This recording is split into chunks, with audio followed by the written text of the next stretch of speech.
As you can tell by the title of the video, I'm going to be, well, I'm off right now to ceramic coat a LDV ute, a black one. It's a 2023 model.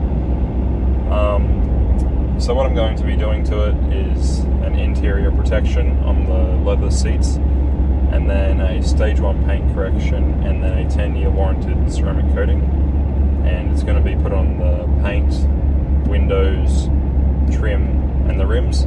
And then I've got some special ceramic coating for the windscreen as well.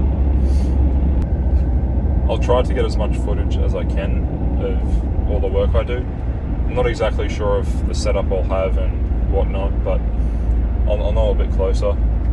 But yeah, you'll see, considering it's a black car, the paint's probably going to be swirled, maybe some scratches. Just arrived to the garage, and this is the sort of situation I'm in right now. Underground, minimal lighting, and pretty tight space. Move the car off a bit later on, but for now, wash it down here. Not too much light, but we'll get through it.